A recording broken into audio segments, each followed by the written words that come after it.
Roll call. Donaya, Present. Vice Mayor Lorena Delgadillo, Present. Councilmember Jesus Roldan, Councilmember Luis Galindo, Present. Councilmember Miguel Villalpando, Present. Councilmember Juan Castillo, Present. Councilmember Marta Gonzalez. Present. Mayor, you have a quorum. Thank you. We're gonna move on and call to the public.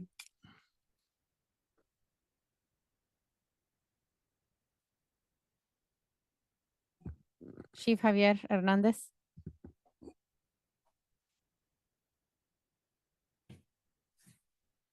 Good evening, Mayor, Vice Mayor, and council members. As you know, we lost 5 positions within the fire department, and right now we already hired 4. So I decided to bring them tonight, introduce them so you guys can meet him, and we will be still hiring 1 more. We're doing the hiring process. So at this time, we hired 4 firefighters, EMTs, and I would like for them to introduce themselves to you guys.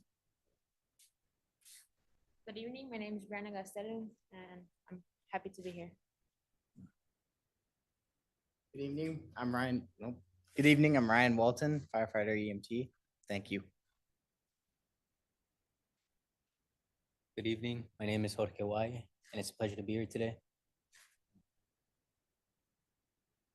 Good evening. My name is Saul Descendants. Thank you guys for having me here. So thank you, and I just, like I said, wanted for you guys to put a face to a name, and we're gonna start training them and make them Somerton firefighters. I'd like to welcome each of you, and you can come up, take a picture with us.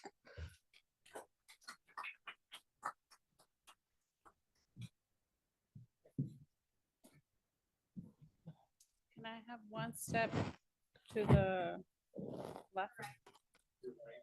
Their left. No, this way. Yeah, 2 steps. 1, there we go. Perfect. And then a little bit closer. Okay, good.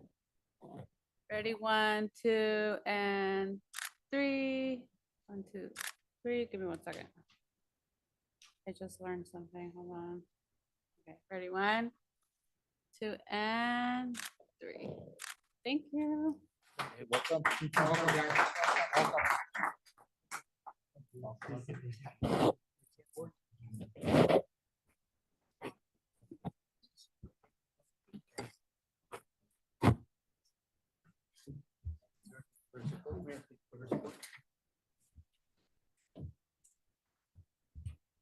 So who's originally from Somerton?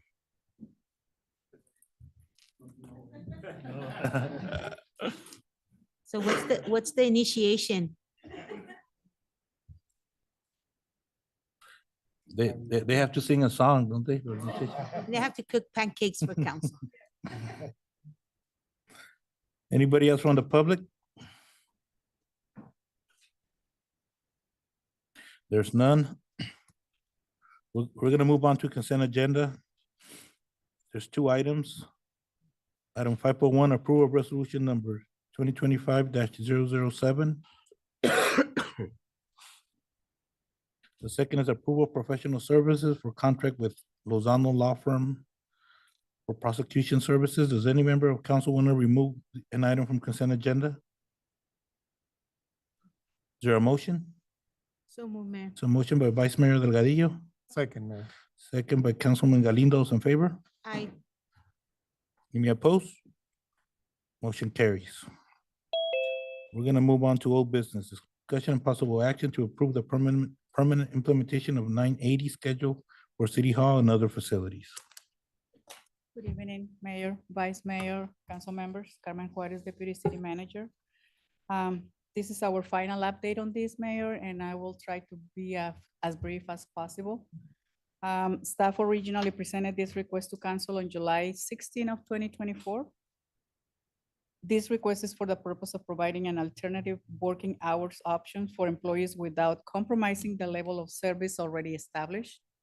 The 980 schedule became effective on August 12, 2024. In total, we have 80 employees participating in this 6 months trial incentive schedule, which ended on February 12th of 2025. During the last update, the last trimester update, council members requested some additional information to be presented at this at this time. So if I may, I will continue to move through that information. So the first request was a survey to citywide staff on 980 employees, 2 employees outside of the schedule, and a comparative analysis of employee tardiness for the 3 months prior and the current 3-month period being presented. The survey results are attached to this staff report.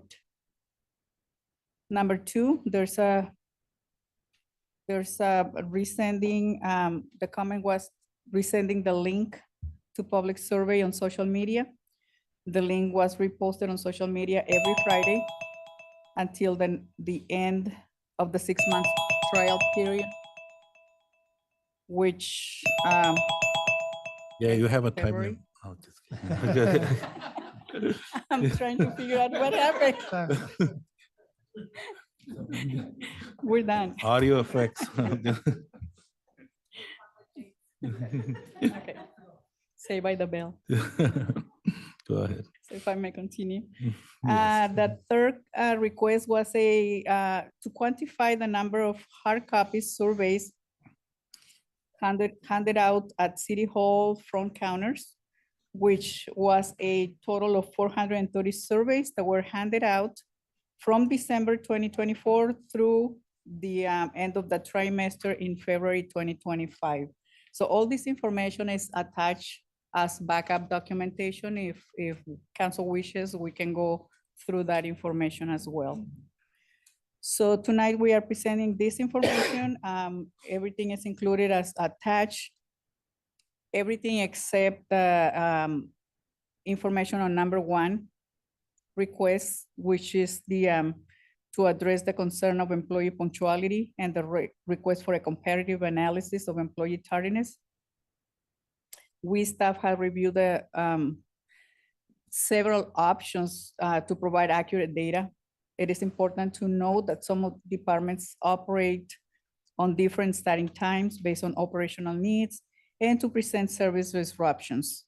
Additionally, we have to consider flexibility that is also required to control some of the overtime for those employees that, aside from working full days, they also have to attend meetings and special events and whatnot. So with that in mind, going through ADP and trying to come up with this report that was requested, it's a little bit of a mission impossible.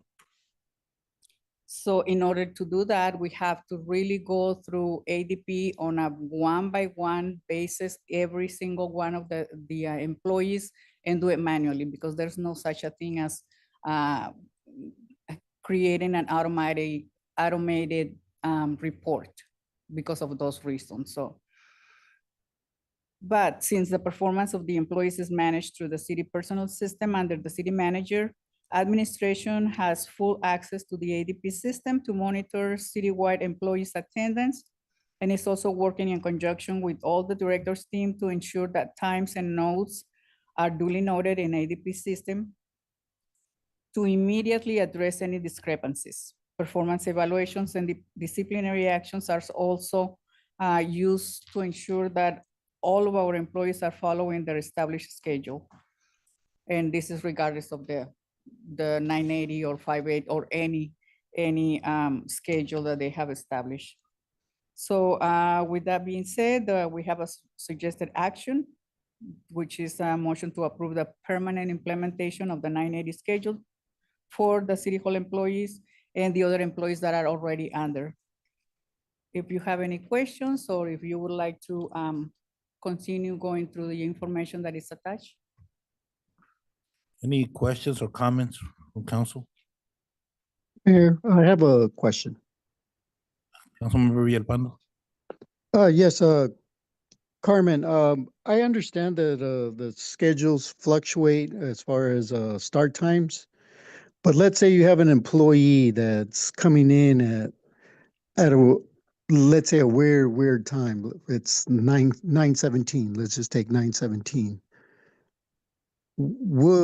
Would you be taking a closer look at that start time in regards to whether the start time was at 7 or start time was at 9:30 to try and confirm whether that employee was late. I think that's might be an option to make a determination whether an employee is actually starting on time. And my biggest concern when I brought this up was the fact that accountability, are we holding our employees accountable to their start times?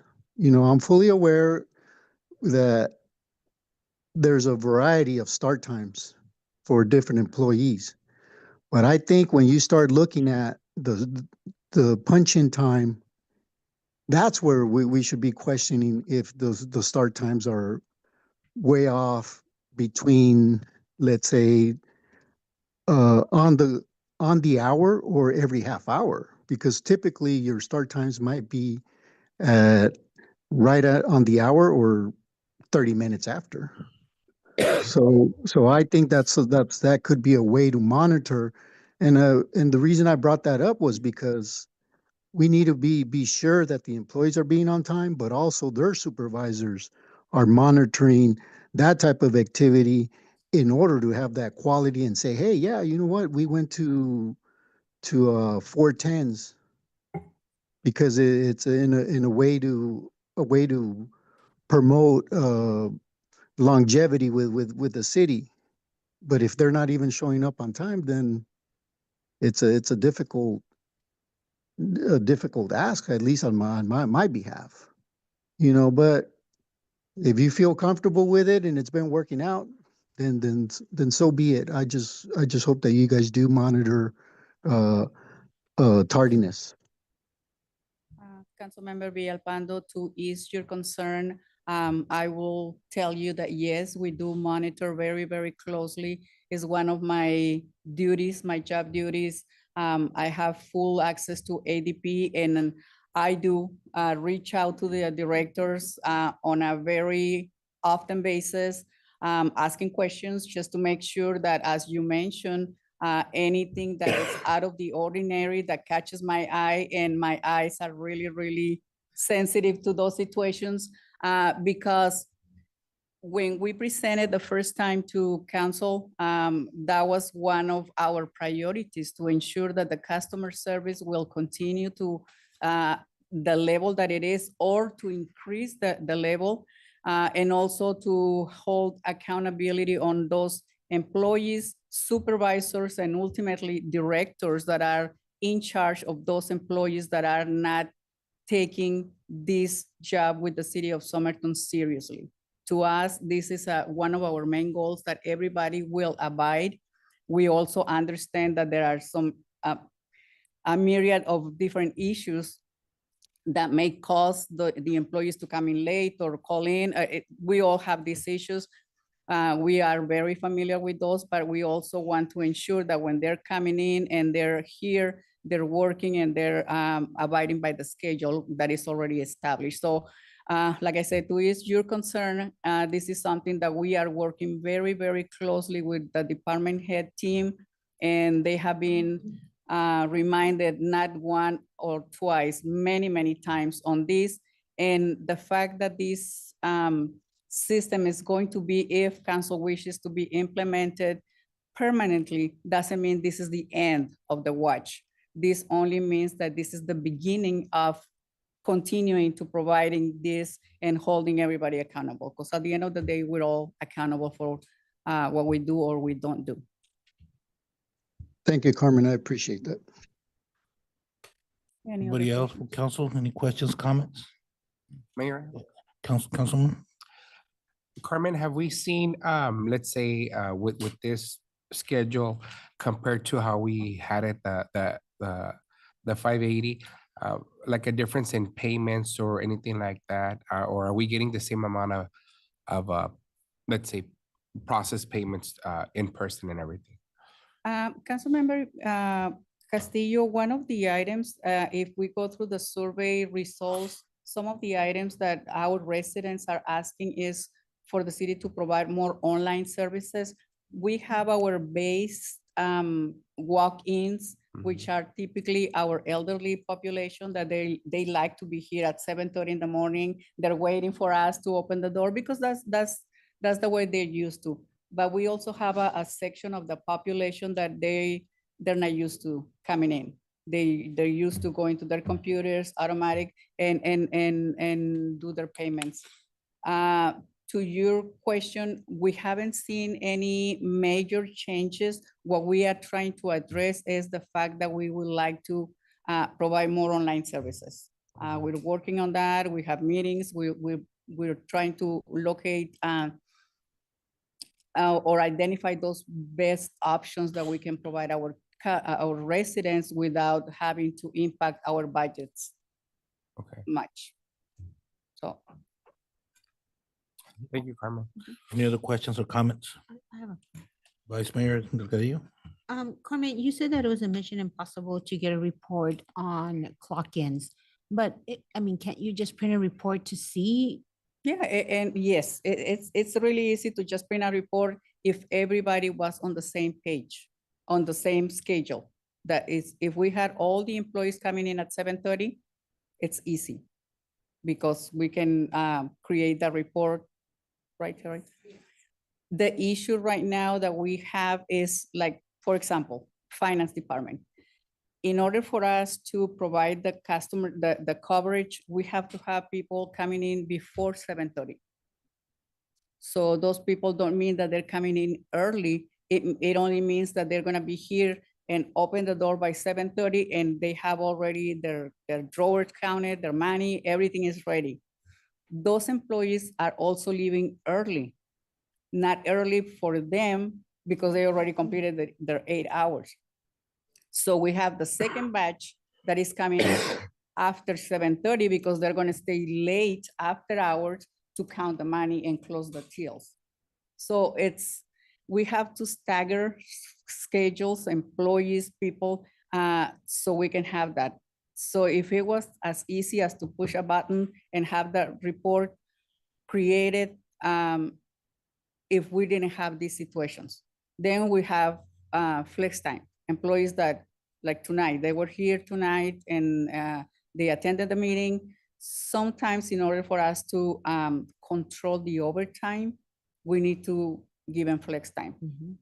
That way we don't have to pay that much overtime. So they're coming in late, they're leaving early, whatever the case may be, something that doesn't impact the city as much. So we work with all the employees, the hourly employees, more than anything. Vice Mayor, Really, like I said, I would have to go manually through all those notes because the importance of ADP is that I have to read all the notes. If there's an employee clocking in at 8 when their regular schedule is 7:30, there has to be a note telling me why they clock in at 8 rather than 7:30. So if I read the note and it's a doctor's appointment, whatever the case may be, or flexing time, if there are no notes, that's when I immediately reach out to the directors and ask what happened here. If it's a tardiness, they need to ensure that it doesn't happen. So the next week that I go through, I don't see those situations. So employees are aware that if their schedule is at 8, they have to be here at 8. Correct. Okay. And the reason I'm asking is because in my time clock for my staff is, you know, they have to come in at 8. And normally I'm on their case if they're in like 8 or 2, but even though the time clock still says 8, you know, the 8 hours, I just want to make sure that, you know, we are clear with staff that if their scheduled time says whatever they're scheduled, then that's the time they need to come in. Yes. Yes, and like I said, Council Vice Mayor Delgadillo, we have talked about this in our department head meetings. We have bring it up to the directors with the directive that they talk to their employees because we are going to be reviewing the employees. And like I said, administration, meaning Louis and I, have access to the entire ADP system where we can go and ensure that it's happening. So if the supervisor didn't catch that, the director didn't catch that, I will catch that and make sure that it goes back to the department. But we do understand that life happens, right? And so, exactly, you know, I don't know, a tractor can cross right in front of them and delayed them 2 minutes. And The dog you ate know, my as homework. I just want to know, I just want to make sure that you know, your directors understand that life does happen. And so, Mhm. I mean, if they're 2 minutes late and, you know, we're not gonna write them up or fire them for 2 minutes that they were late, you know, it happens, it happens. And I think that's the But I expectation. think that the chronic, if they're late 2 minutes every day, like I am at work, then, you know, then there is a problem, right? I And think we're admit going, that. I think we're going out on a tangent. This is 980s and that there hasn't been an issue identified with tardiness. And I'm sure it's a professional atmosphere. Everybody knows the expectations at what time. I don't think we need to explain to the directors what on time is or I think, you know, let's stay with the issue at hand and it's the 980s.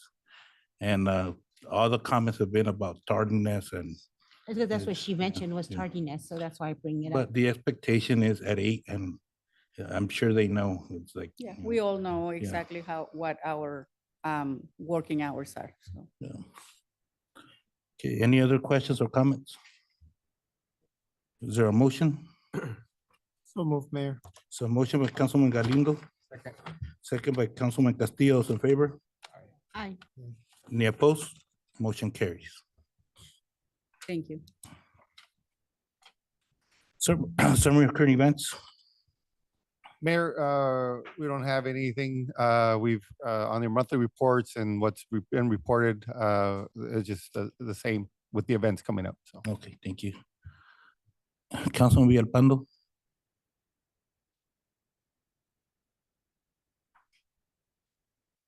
I don't have anything, Mayor. Thank you. Councilwoman Gonzalez. Just to thank everybody that's reached out on behalf of my boss, Congressman Grijalva. Family sends their thanks as well, and I'm hoping that services will be next week. If anybody wants to join, I send the information over to Louis. Councilman Castillo.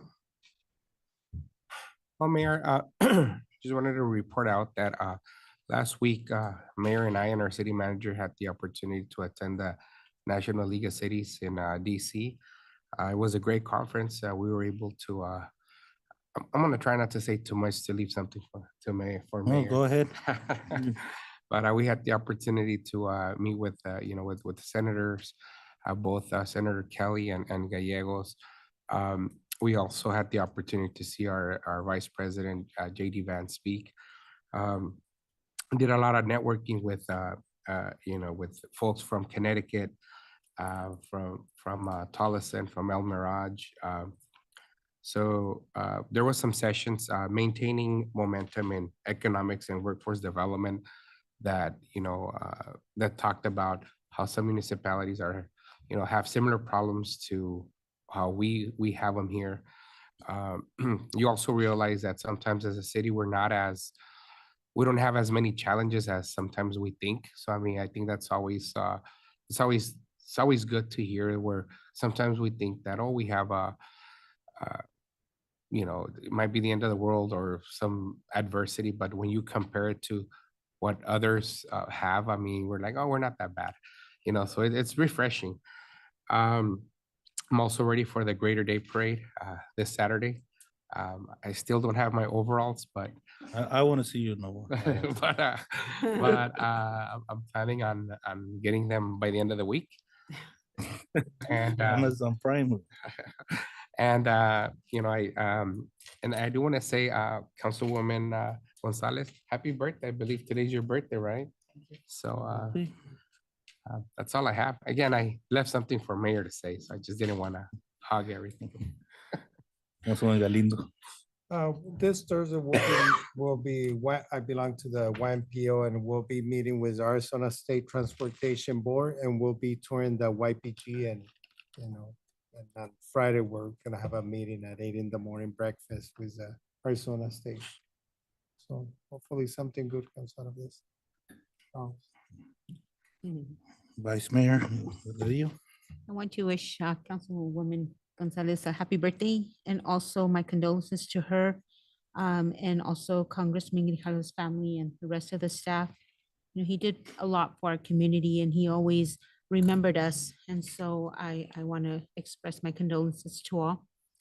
I attended the Personnel Committee meeting that we had during the week, and we're still going over the employee handbook updates that we're working on. That's all I have. Councilman Castillo said we were the only representatives from Yuma County in DC. And we had the opportunity to, I guess the big thing about this conference is more the networking, and you find out stuff just by talking to different communities. And one of them was Sierra Vista. They had the same situation that we were having with the golf course, and of course it's one of those touchy subjects that it's we're trying to save it. They're trying to, so they're contracted with a company. There's two companies, and we got some information on that, so we might contact them and maybe put it in a future agenda item when we have all the information, how much it would cost for the city to at least try to salvage that eyesore that's being created right now. So maybe trying to get all the information and get it. But it was a good, the council member said we talked to also Connecticut, and we talked about different positions here that the city pays for the training, and they have some sort of similar to what I think fire or PD did a couple weeks ago. But yeah, so just to expand on that. And so it was a good conversation. We met with the senators. We also had the director of EPA talk at the conference, and one of the things that was mentioned in front of everybody and all the elected officials was Yuma County and how it's affecting the PM10 requirements that we've seen here in Yuma County, and how the environmental the regulations that they put on us, it's unfair, being that we're a desert community next to Mexicali and San Luis, and we get the pollution. So it seems that they're gonna, since he mentioned it, we're hoping that they do something for Yuma County. And the senators also, Senator Gallegos, they acknowledged Somerton. Yeah. And so it was a good conference, and we were able to go to Congressman Grijalva's office, and little did we know that he was going to pass the following day, but went to thank him specifically for all the years that he's helped us, the grant funding that he's gotten us, and of course my condolences to his family and his staff too. It's 7:29, meeting adjourned.